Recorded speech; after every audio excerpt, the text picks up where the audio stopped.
puede separar lo que agrada a Dios como lo que no agrada a Dios. En el caso de los que tienen el don, son radicales.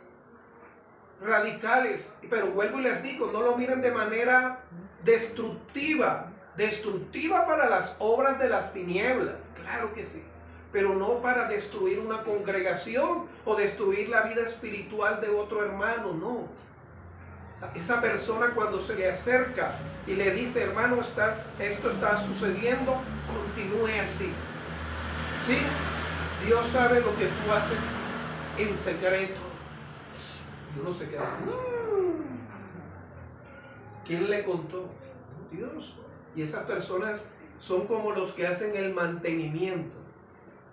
Usted puede saber construir una casa, un apartamento, pero qué hermoso para los que con el discernimiento hacen mantenimiento a la obra de Dios. El que tiene el don de discernimiento es aquel que se encarga de hacer siempre los ajustes, los arreglos, los mantenimientos a la iglesia. Por eso usted ve iglesias plantadas en la roca que es Cristo, pero se encuentran detalles, circunstancias, porque no hay discernimiento del don de discernimiento. No hay crecimiento porque se falta el discernimiento. Hermanos, aquí hay una hermana que Dios le dio este talento. Y la hermana, ¿y usted cómo sabía? No, Dios, asuma discernimiento, mantenimiento. La mayoría de nuestras obras acá en Colombia, sea un puente, sea Transmilenio, bueno, Transmilenio es otro cuento, bueno, pero la mayoría, por ejemplo, una ruta de transporte, la mayoría de ellos cumplen un servicio, pero la mayoría de ellos, de los puentes, están deteriorados. Miren que ha venido una circunstancia de caída de puentes, porque no hay mantenimiento. El don de discernimiento para los que Dios le ha dado son aquellos que están llamados a cuidar del mantenimiento de la iglesia. De la iglesia. ¿Sí? Y esos hermanos se le acercan a usted o se le acercan al pastor. Hermano, podemos hacer esto, podemos hacer aquello. Y no es por actividad, sino porque Dios les permite a ellos comprender la motivación por la cual se hace. A ver, me hago más entendible. Usted puede aprender a amar a una persona, pero si ya usted ama a esa persona porque ha entendido el por qué la ama, ese amor se puede consolidar más.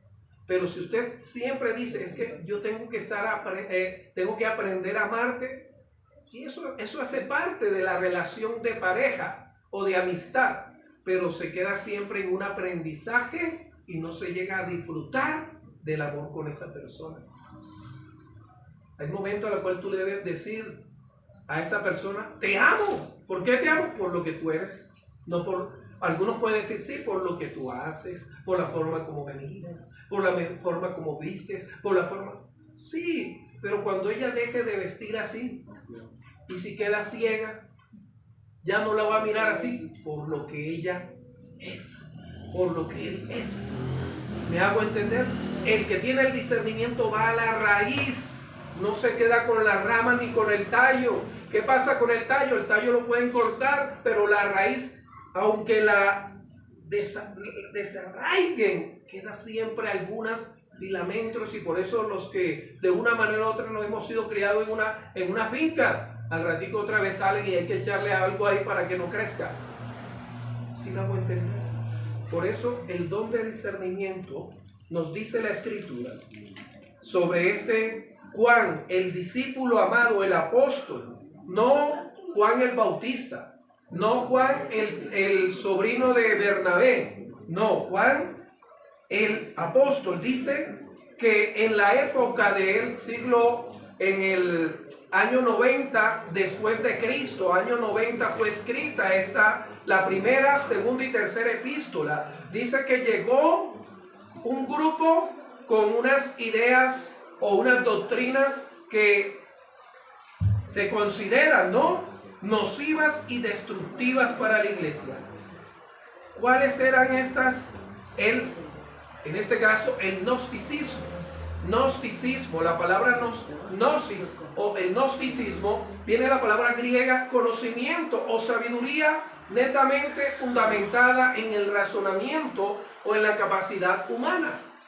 ¿Sí? Entonces ellos planteaban 5 pilares de su doctrina, pero vamos a rescatar según lo que Juan va a decir, los hermanos que tienen discernimiento como don o los que tenemos el discernimiento por el Espíritu Santo, como nos dice el Evangelio de Juan, capítulo 16, que tenemos el Espíritu de verdad, el cual nos guía a toda ¿qué?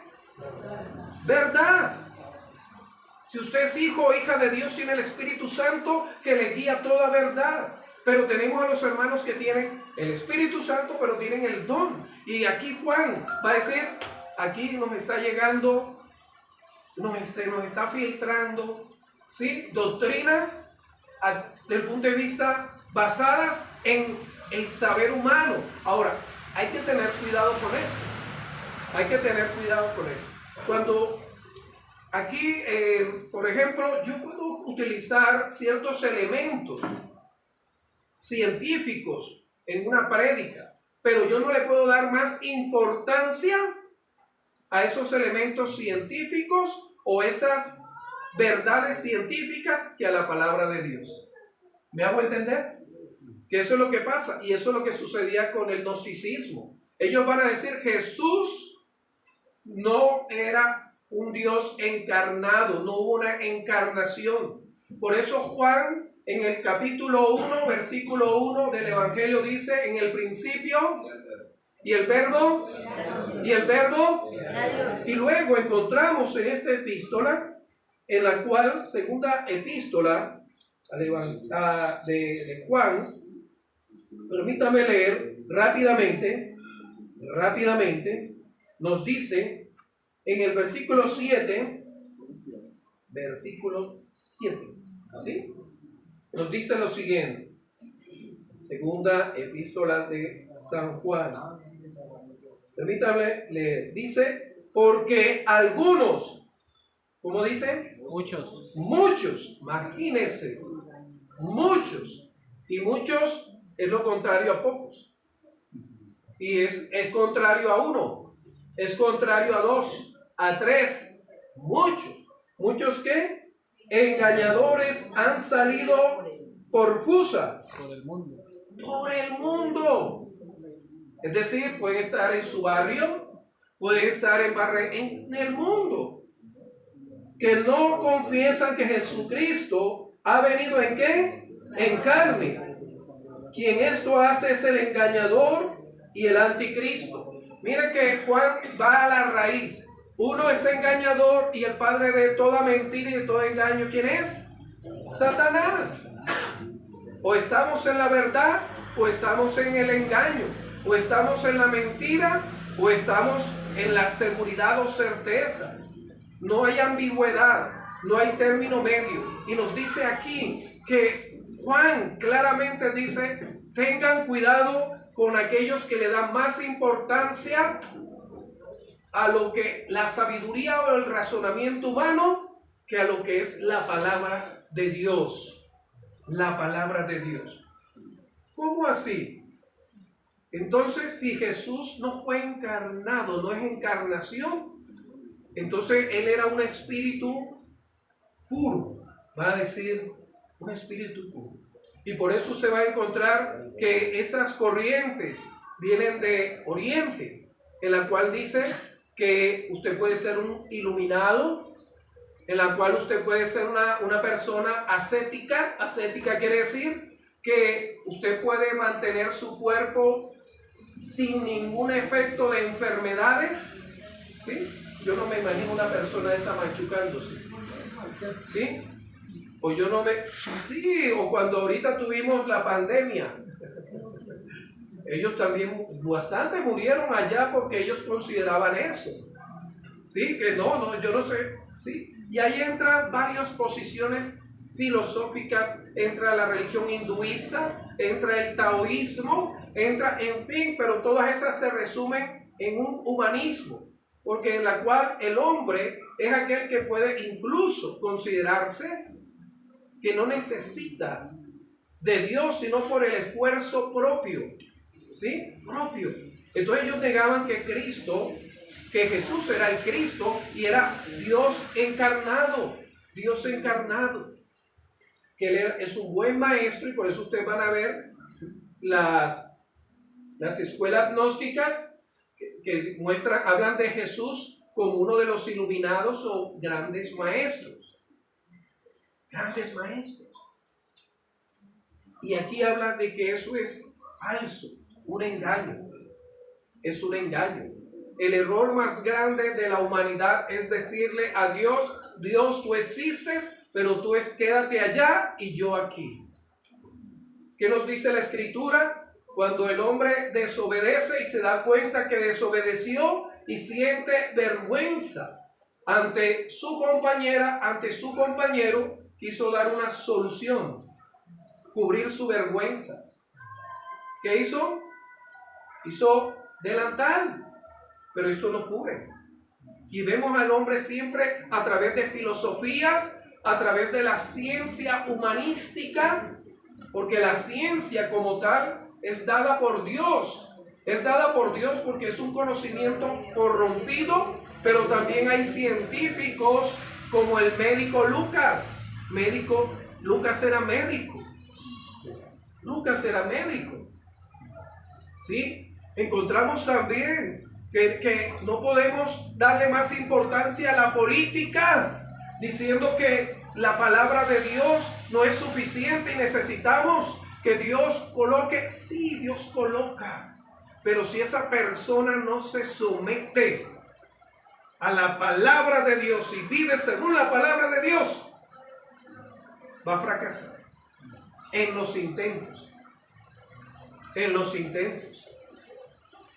Tú no le puedes dar más importancia a lo que haces tú de lo que Dios ha de hacer a través de ti y a través de su creación. Lo creado no puede decirle al creador: yo no te necesito, como dice Isaías. Lo creado no le puede decir al creador: yo soy más importante que tú. Y eso es lo que el hombre ha hecho. Al decir: nosotros no fuimos creados por Dios, nosotros venimos por una explosión, nosotros venimos después por una evolución, nosotros podemos arreglar esto a través de... ¿Y dónde está Dios? Fuera, suprimido. Pero aunque el hombre lo haga, Dios no se va a ir de tu vida, porque Él es el creador. Isaías lo ilustra de la siguiente manera. Es como el que tiene el hacha en el mango, ¿sí? Y el hacha no puede gloriarse de lo que hace. El hacha, utilicemos esa ilustración. Dice, el hacha no puede decir: oh, qué afinada soy. No, ¿quién afinó el hacha? El hombre. ¿Quién le dio para cortar? Dios utilizó ese conocimiento. Y por eso encontramos estas advertencias en la cual usted, que tiene el discernimiento, debe ser muy celoso, muy celosa de la doctrina, de la enseñanza. Encontramos en el capítulo 1 de la primera epístola de Juan, en la cual ya él nos habla en el capítulo 2 de la primera epístola de Juan, capítulo 2, versículo 18. Y ahí encontramos la segunda parte ya para ir aterrizando en cuál es la labor en sí de los que tienen el don de discernimiento. Dice en la primera epístola de Juan, capítulo 2, versículo 18, dice: hijitos, ya es el último tiempo, y según vosotros oíste que el anticristo viene. Ahí cuando habla de anticristo, no hace referencia de lo que luego Juan, este mismo Juan el apóstol, que escribió Revelaciones, el libro de Apocalipsis, habla del anticristo. No, aquí habla de anticristo como un sistema y de unos personajes en la historia que también se han opuesto a lo que es Cristo, el evangelio. Y sigue diciendo: vosotros viste que el anticristo viene, así ahora han surgido muchos anticristos. Por esto conocemos que es el último tiempo. Salieron de nosotros, pero no eran de nosotros. Porque si hubieran sido de nosotros, habían ¿qué? Permanecido con nosotros, pero salieron para que se manifestase que no todos son de nosotros. Pero vosotros tenéis la ¿qué? La unción del Espíritu, la unción del Santo. Y conocéis todas las cosas. ¿Conocéis qué? Todas las cosas. No os he escrito como si ignoraseis la verdad, sino por en la que la conocéis, y porque ninguna mentira procede de ¿quién? Tenga en cuenta eso, y cuando llegue a su casa lo siga masticando. ¿Quién es el mentiroso sino el que niega que Jesús es el Cristo? Este es el que se opone a Cristo o anticristo, el que niega al Padre y al Hijo. Todo aquel que niega al Hijo tampoco tiene al Padre. El que confiesa al Hijo tiene también al Padre. Lo que habéis oído desde el principio permanezca en vosotros. Si lo que habéis oído desde el principio permanece en vosotros, también vosotros permanecéis en el Hijo y en el Padre. Y esta es la promesa que Él nos hizo. Nos hizo la vida eterna. Os he escrito esto sobre lo que os engaña, pero la unción que vosotros recibisteis de Él que se va, permanece en vosotros, y no tenéis necesidad de que nadie os ¿qué? Así que la unción misma os enseña todas las cosas, y es verdadera y no es mentira. Según ella os ha enseñado, permanecer en ¿quién? En Cristo. Esto de la unción, aquí primeramente nos dice a quién va dirigido. Va dirigido a usted como iglesia, y va dirigido a los hermanos que tienen ese don. Y usted como morada del Espíritu Santo, él lo habla, la unción, la manera como se ilustraba que el Espíritu Santo aparece de diferente manera, como fuego, como unción, ungir. Y el Espíritu Santo está en usted. ¿Y quién inspiró la palabra, la Biblia?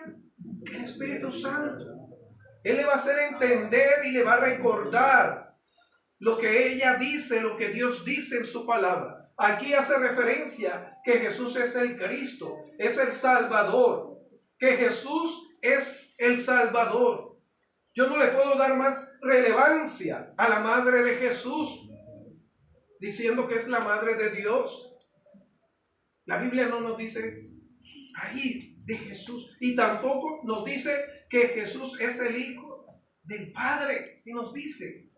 Y tenemos que ser muy cuidadosos con esto, Nosotros no podemos tampoco decir que la obra que hizo Jesús no era suficiente, porque aquí hay pasajes en los cuales dice que Jesús es el Cristo, y cuando habla ella reiteradamente de Cristo, quiere decir que es el Salvador, es la respuesta. Y por eso Pedro va a decir que no hay nombre dado a los hombres en el cual podamos ser ¿qué? No hay otro. Y vemos las religiones y vemos las posiciones. Es que si usted hace esto, va a poder creer. O si usted se acerca de esta manera a Dios, no. El único camino y verdad para llegar a Cristo, al Señor, es Cristo. No hay otro. No hay otro. Mis amados, y ya para concluir y cerrar esto, encontramos en Mateo capítulo 24. Mateo capítulo 24. 24 versículo 11. Capítulo 24 de Mateo. Nos dice así la palabra de Dios en el versículo 11. Y muchos falsos ¿qué? Profetas se levantarán. ¿Quién está hablando ahí? Jesús. Y Juan estaba escuchando ahí a Jesús. Y si no lo recordó, el Espíritu Santo le recordó cuando se estaba presentando esto en la iglesia. Y dice, y engañarán a quienes. Muchos. Hermano, usted y yo no estamos llamados a ser parte de esos muchos. ¿O el nombre suyo está ahí? No. Tenga cuidado. Lea la palabra de Dios bajo la guianza del autor, que es el Espíritu Santo, para poder discernir esto si es de Dios. Eso no lo dice Dios. Eso no está en la palabra, ni tampoco lo dice la palabra. Y engañarán a muchos, dijo Jesús. ¿Y Juan nos los recuerda a la iglesia? Nos recuerda, celosos, ¿sí? Y encontramos de igual manera que este pasaje, desde el versículo 7 de la segunda epístola de Juan hasta el versículo 11, nos dice de qué manera debemos proceder frente a ello. Encontramos entonces en el versículo 8, dice: mirad por vosotros ¿qué? Mismos. Ay, es que si lo dijo tal predicador, no, usted misma. ¿Se acuerdan lo de la iglesia de Berea? Ellos veían y constataban, lo leíamos hace 2 domingos o 3 domingos atrás. ¿Sí? Mirad por vosotros mismos para que no perdáis el ¿qué? El fruto de vuestro trabajo, sino que recibáis galardón completo. Ay, cuando habla eso no se refiere a la salvación, sino se refiere a esa labor que Dios te llamó y eso te lleva a distracción. Sí, por ejemplo, cuando llegan, y vamos a encontrarlo acá, llegan a nuestra casa y llegan de una secta o de una falsa religión. No es que venimos a compartir la verdad, no, gracias, muchas gracias. ¿Sí? No te voy a hacer perder el tiempo. Gracias. ¿Para qué le vas a dedicar tiempo? ¿Sí? A una falsa religión o a una secta. Sea celoso. Y sigue diciendo frente a eso. Dice, no perdáis porque eso le va a distraer a usted. Lo va a distraer. Y usted empieza a tener dudas. Si lo dice la Biblia, si son 3, Padre, Hijo y Espíritu Santo, ¿será uno? ¿O Jesús es criatura? ¿Será Jesús el ángel? ¿Será? Eso es lo que hizo Eva. Eva se puso a escuchar a Satanás, que había utilizado a la serpiente. Y aparte de eso ignoró a su compañero, Adán. No se ponga a gastarle tiempo a eso. Sea cortés. Muchas gracias, no quiero hacerte perder el tiempo. Ahora, la pregunta es, ¿usted está convencido que está en la verdad? Que eso es lo que le va a permitir a usted actuar de esa manera. Si usted ya está convencido. A mí me preocupa cuando a mí se me buscan, venga, de otras religiones que no son, que son falsas, venga, para que vamos a... Y yo, perdón, ¿por qué? ¿Acaso tú no estás convencido de lo que enseñas? ¿O quieres que yo te convenza? Si tú quieres que yo te convenza o piensas que tú me vas a convencer, no, yo estoy seguro en quién he creído. Yo me paro en la palabra de Dios, no acomodada a mi parecer, sino lo que ella me dice desde Génesis y Apocalipsis, desde Salmos hasta Génesis y desde Salmos a Apocalipsis.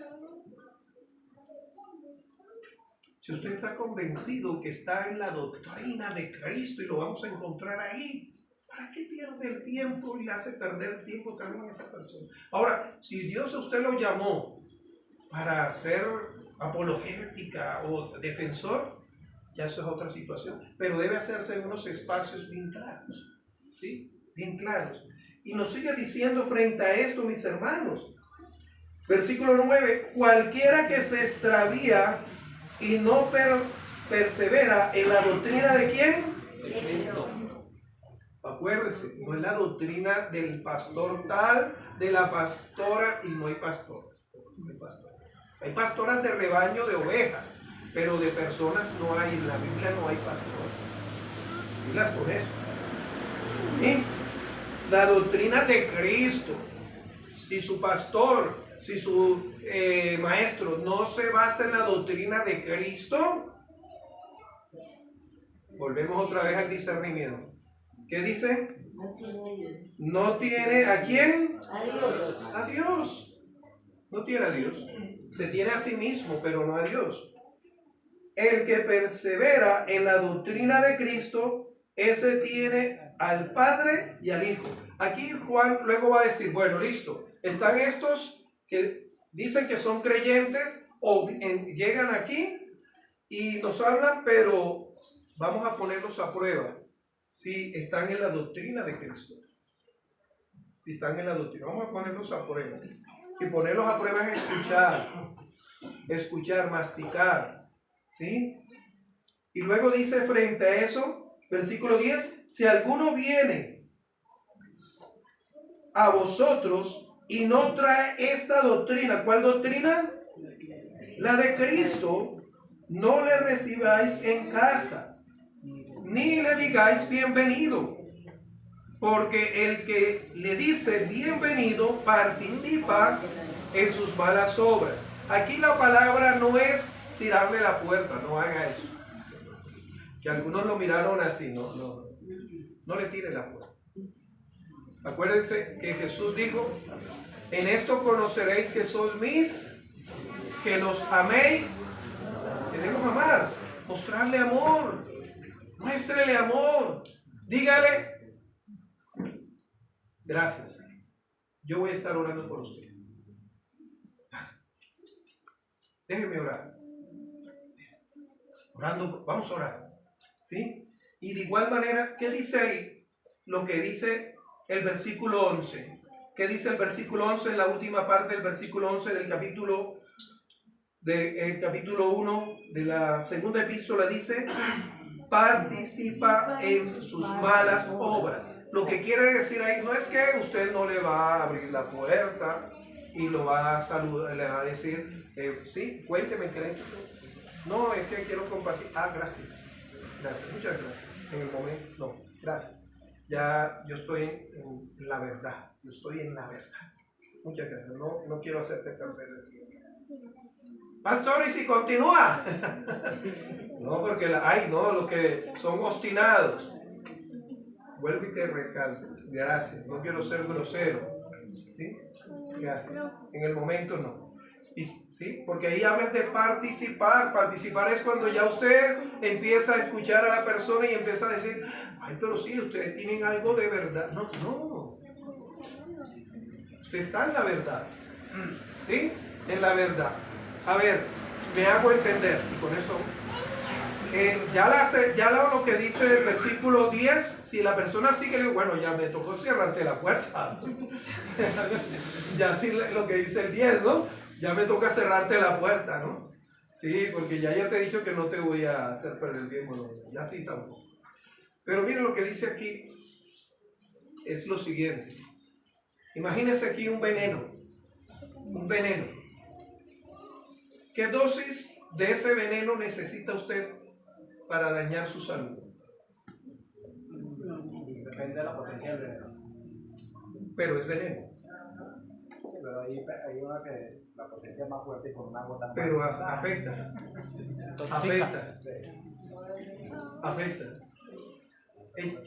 Una joven no hace mucho haciendo aseo y fueron como 3 personas que me pidieron oración en esa semana. Ellas trabajan haciendo aseo y haciendo aseo les cayó un poquito de cloros en el ojo. No, ellas no hicieron así. Y eso es lo peligroso. No, es que es veneno, hermanos. Usted no puede decir, no, es que la dosis es un poquitico. No. Es veneno. Y cuando usted participa, y participar es cuando... ahora, eso tendrá su tiempo. Si Dios lo llamó a hacer defensa apologética, defensa de la fe, hágalo. Pero si usted se pone ahí, vamos a escuchar. No. Jesús fue claro en eso. Cuando hizo la diferencia entre los fariseos, los saduceos y los herodianos. ¿Sí?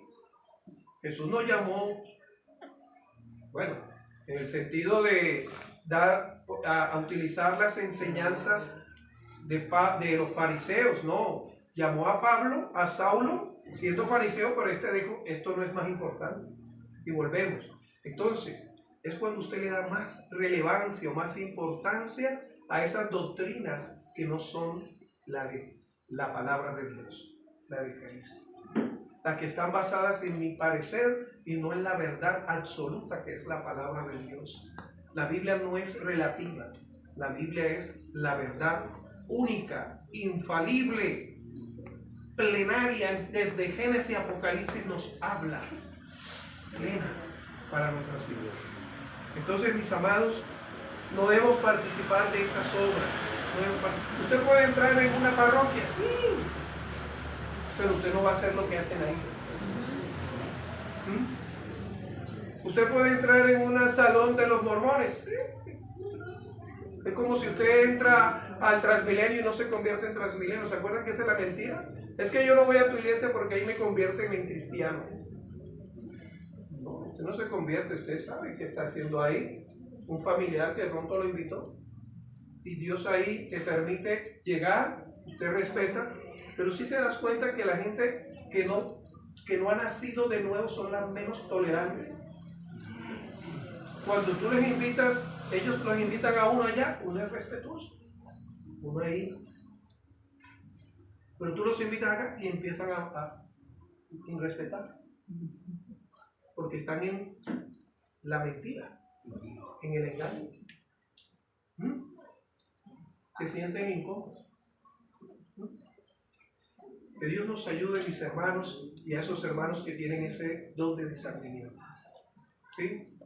Ellos son los que están llamados a decirnos: pastor, tenga cuidado, mire que usted le dio más importancia a la ciencia y no a ese Dios que utilizó la ciencia para hacerle el milagro en su vida. O que hizo el milagro en la vida suya. Amén. Amén. Amado Dios, Santo de Israel, te damos gloria y honra y alabanza. A ti exaltamos y engrandecemos. Señor, te damos gracias porque estamos en la verdad y esa verdad es Cristo. Señor, te damos gracias porque tu palabra, Señor, nos advierte de cómo debemos ser amorosos con todos, mostrar ese amor para con todos, pero no participar. Igualmente, como nos dice tu palabra, que no debemos participar de las obras infructuosas de las tinieblas. Por eso no exponemos a nuestros hijos, Señor, a ciertas fiestas, Señor, y celebraciones. No es porque los aislemos, sino porque estamos en este mundo y no participamos o pertenecemos o nos dejamos dominar de las cosas. Gracias, Señor, porque tú diste sabiduría al hombre en la medicina, pero tú fuiste el que le diste esa sabiduría. Gracias, Señor, por la política, pero la política no está por encima, Señor. Gracias porque tú eres, Señor, aquel que da sabiduría a los gobernantes, como se la diste a Salomón, como le diste a David, a Daniel, Señor. Gracias porque oramos por nuestros gobernantes. Da sabiduría a tu iglesia para elegir correctamente, elegir sabiamente, Señor, a votar correctamente, Señor.